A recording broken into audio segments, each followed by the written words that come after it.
तो हमारा next topic क्या था? हमारा नेक्स्ट टॉपिक था ऑर्बिटल वेलोसिटी ऑफ इलेक्ट्रॉन। अब ऑर्बिटल वेलोसिटी ऑफ इलेक्ट्रॉन क्या होता है? ऑर्बिटल वेलोसिटी जो ऑफ इलेक्ट्रॉन होता है वो होता है orbital velocity is the speed of an electron moving around the nucleus in a fixed orbit according to Bohr atomic model. जैसे हमारा ये मान लीजिए एक हाइड्रोजन एटम लिए हम बनाते हैं, एक न्यूक्लियस है और ये एक ऑर्बिट है। इस ऑर्बिट में जो इलेक्ट्रॉन जिस वेलोसिटी से चक्कर लगाता है उसी वेलोसिटी को कहते हैं ऑर्बिटल वेलोसिटी ऑफ इलेक्ट्रॉन। हमारा ये bn वेलोसिटी से चक्कर लगाता है। तो हमें यहाँ इसी का फॉर्मूला डिराइव करना है। हमने पहले पढ़ लिया है कि बोहर के फर्स्ट पोस्टुलेट से, बोहर के फर्स्ट पोस्टुलेट से हमने क्या पढ़ा था कि इलेक्ट्रॉन को चक्कर लगाते टाइम रिक्वायर सेंट्रीफ्यूगल फोर्स किससे मिलता है? इलेक्ट्रॉन और न्यूक्लियस के बीच में लगने वाले इलेक्ट्रोस्टैटिक फोर्स से मिलता है। तो Bohr from Bohr first postulate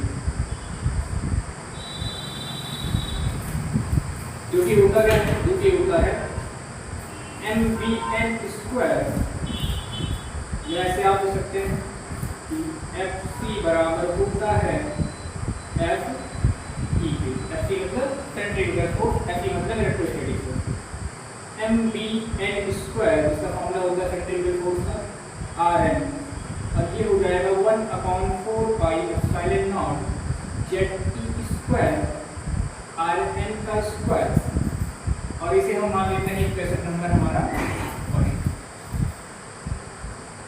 bye Bohr second postulate. हमने सेकंड पोस्टुलेट में पढ़ा था इलेक्ट्रॉन से उन्हीं ऑर्बिट में चक्कर लगाता है। इनका एंगुलर मोमेंटम कितना होता है? इनका एंगुलर मोमेंटम होता है h/2 या h/2 का पूरा मल्टीपल। इसे हम ले लेते हैं इक्वेशन नंबर 2। अब हमें क्या करना है? आगे हमें आगे करना है, हम इक्वेशन फर्स्ट को डिवाइड करेंगे इक्वेशन सेकंड। तो इक्वेशन फर्स्ट हमारा क्या है? इक्वेशन फर्स्ट हमारा है mvn² वर्टिंग विद Rn और 1/4 by epsilon naught Ze² by Rn² divide by mvn Rn nh by 2 pi. m से m कैंसिल, bm से bm कैंसिल कर सकते हैं, मतलब b से b, और 2 से ये कैंसिल कर सकते हैं 2 का, पाई से पाई कैंसिल। ये Rn ऊपर चला जाएगा, यहाँ बचेगा bn बाई में Rn², यहाँ बचेगा ऊपर में Ze² और डिनोमिनेटर में बचेगा 2 epsilon not Rn², 2 epsilon not Rn² और nh। अब इधर भी R² है, इधर भी R² है। R² क्या होता है? R² होता है ऑर्बिटल रेडियस ऑफ इलेक्ट्रॉन। इसे हम कैंसिल कर सकते हैं, हमने कैंसिल कर दिया। Bn बराबर आएगा Ze² 2 epsilon not nh। Constant हम को एक साइड लिख लेते हैं,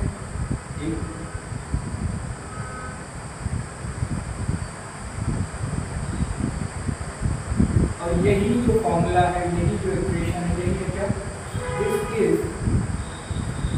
the orbital velocity of electron. अब यहाँ तक सबको समझ में आ गया? किसी को पूछना पूछ सकता है? सबको आ गया?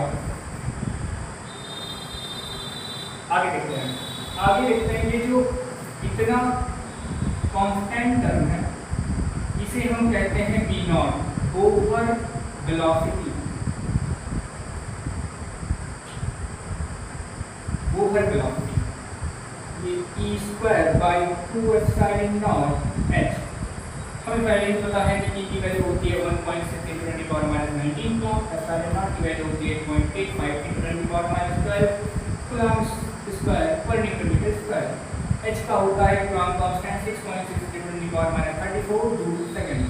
हम यहाँ लिख देते हैं E बराबर होता है 1.6 × 10⁻19 कूलम्ब, एप्सिलॉन नॉट बराबर होता है 8.85 × 10 की power minus 34 sorry 12 coulomb square प्रति न्यूटन मीटर स्क्वायर और h जो कि कूलम्ब कांस्टेंट है 6.63 into 10 की पावर माइनस 34 जूल सेकेंड।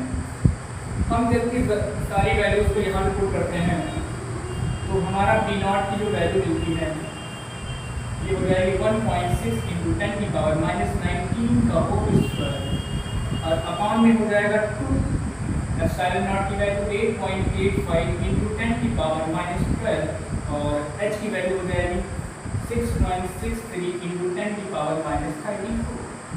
जब हम इस पूरी वैल्यू को कैलकुलेट करेंगे तो हमारा जो वैल्यू आएगी वो आएगी 2.18 into 10 की पावर 6 मीटर पर सेकेंड और इसे हम कहते हैं क्या? इसे हम कहते हैं ओवर वेलोसिटी। ओवर वेलोसिटी तो हमारा n ऑर्बिट के लिए हमारा this is the velocity of electron for n orbit. तो हमारा n ऑर्बिट के लिए velocity of electron for n orbit तो वो हो जाएगा Vn z/n v या फिर Vn z/n 2.18 into 10 to power 6 ये हो जाएगा हमारा orbital velocity of electron for n orbit. अब हमें क्या निकालना है? अब हम निकालेंगे फॉर हाइड्रोजन एटम के लिए इलेक्ट्रॉन की orbital velocity.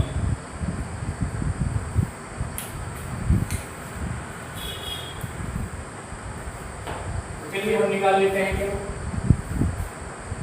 Orbital velocity for hydrogen atom. Orbital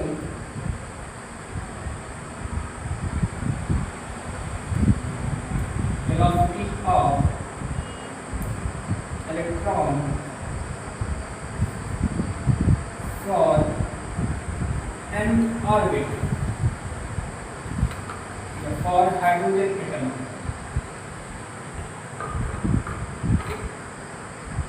चलिए n बराबर 1 के लिए तो n बराबर 1 के लिए V1 बराबर क्या हो जाएगा? क्योंकि number of proton in hydrogen atom 1 होता है तो 1/1 और इंटू 2.18 इंटू 10 की पावर 6 तो V1 बराबर क्या आ जाएगा? हो जाएगा 21.8 इंटू 10 की पावर 6 मतलब कि हाइड्रोजन एटम में जो फर्स्ट ऑर्बिट में इलेक्ट्रॉन चक्कर लगाता है कितनी वेलोसिटी से लगाता है? 2.18 इंटू 10 की पावर 6 मीटर पर सेकेंड या फिर इसे कह सकते हैं V1 बराबर क्या? 2180 किलोमीटर पर सेकेंड की वेलोसिटी से चक्कर लगाता है। अगर हम दूसरे ऑर्बिट के लिए निकालें तो दूसरे ऑर्बिट के लिए वैल्यू हो जाएगी 1/2 V0, तीसरे के लिए वैल्यू हो जाएगी 1/3 V0 और अगर हम यहीं पे ध्यान दें तो जो जब ऑर्बिट की संख्या बढ़ रही है जब जैसे जैसे हम n की वैल्यूज को बढ़ा रहे हैं वैसे वैसे वेलोसिटी क्या हो रही है? डिक्रीज हो रही है। तो इसका मतलब ये हुआ कि जैसे जैसे हम n की वैल्यू बढ़ाएंगे वैसे वैसे ऑर्बिटल वेलोसिटी की वैल्यू डिक्रीज होगी और जब हम z की वैल्यू को इंक्रीज करेंगे तो ऑर्बिटल वेलोसिटी क्या होगी? इंक्रीज होगी। तो यहाँ पे हम अगर रेशियो निकालना चाहें तो रेशियो हमारा क्या हो जाएगा? V1 ratio V2 ratio V3 ratio बराबर हो जाएगा 1 रेशियो 1/2 1/3। तो यहाँ ये हो गया orbital velocity of electron for hydrogen atom. Hydrogen atom के फर्स्ट ऑर्बिट में इलेक्ट्रॉन की वेलोसिटी होती है 2.18 इंटू 10 की पावर 6 मीटर पर सेकेंड। यहाँ फॉर्मूले से कंक्लूजन ये निकलता है कि अगर हम n की वैल्यू को बढ़ाएंगे नंबर ऑफ ऑर्बिट्स बढ़ाएंगे तो वेलोसिटी घटेगी मतलब कि जैसे जैसे हम न्यूक्लियस से दूर जाएंगे हमारे इलेक्ट्रॉन की वेलोसिटी क्या होगी? डिक्रीज होगी और z अगर हम बढ़ाएंगे तो इंक्रीज होगी। तो आज का हमारा ये टॉपिक यहीं पे समाप्त होता है।